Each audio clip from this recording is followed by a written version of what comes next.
പിന്നീട് ഡൽഹിയിൽ നിന്ന് നേരെ പഞ്ചാബിലേക്ക് എത്തി. പഞ്ചാബിൽ ആദ്യമായി ഒരു ശക്തമായ പ്രതിപക്ഷമായി.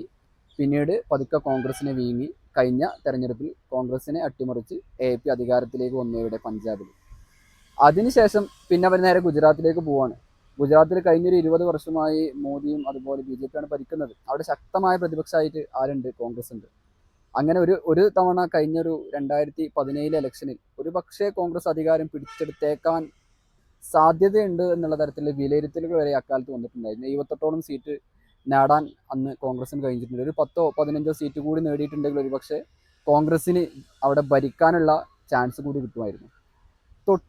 തൊട്ടടുത്ത തെരഞ്ഞെടുപ്പിൽ അവിടെ AAP പതുക്കെ രംഗപ്രവേശം ചെയ്യുകയാണ്. അങ്ങനെ AAP ഒരുപാട് കോൺഗ്രസിൻ്റെ പല വോട്ട് ബാങ്കുകളും കടന്നു കയറി. ഇന്ന് കോൺഗ്രസ് അവിടെ വെറും 10-15 സീറ്റുകൾ മാത്രമുള്ള ഒരു പ്രദേശമായി മാറി. AAP വന്നതോടുകൂടി കോൺഗ്രസിൻ്റെ അവിടെയുള്ള ഇനിയൊരു 10-15 വർഷത്തേക്ക് കാര്യമായ പെർഫോമൻസ് നടത്താൻ പറ്റാത്തൊരു രാഷ്ട്രീയ പാർട്ടിയായിട്ട് ചുരുങ്ങി. അതോടുകൂടി കോൺഗ്രസ് എന്ന രാഷ്ട്രീയ പാർട്ടി അവിടെ ഇല്ലാതായി. അവിടെയും ആരാണ് ക്യാച്ച് ചെയ്തത്? BJP ആണ് ക്യാച്ച് ചെയ്തത്. അപ്പോൾ ഇത്തരത്തിൽ വളരെ സമർത്ഥമായ ചാണക്യ ബുദ്ധിയോടുകൂടി പ്രവർത്തിച്ചതിൻ്റെ ഫലമാണ് ഈ ഒരു റിസൾട്ട് അവർക്ക് നെയ്തെടുക്കാൻ കഴിഞ്ഞത്.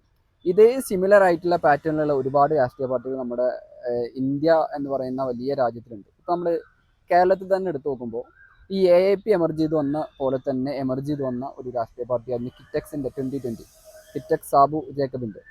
അന്നും സാബു ജേക്കബ് മുന്നോട്ട് വെച്ചിരുന്ന പ്രധാനപ്പെട്ട ഒരു പൊളിറ്റിക്കൽ സ്ലോഗൻ ഡെവലപ്മെൻ്റ് ആയിരുന്നു, ആൻറ്റി കറപ്ഷൻ ആയിരുന്നു. അതിന് ആദ്യകാലത്ത് വളരെയധികം കയ്യടി കിട്ടിയിട്ടുണ്ട്. 1-2 പഞ്ചായത്ത് അവർക്ക് ഭരിക്കാനുള്ള ഭൂരിപക്ഷം കിട്ടി ഭരണം നടത്തുന്ന ചെയ്തിട്ടുണ്ട്.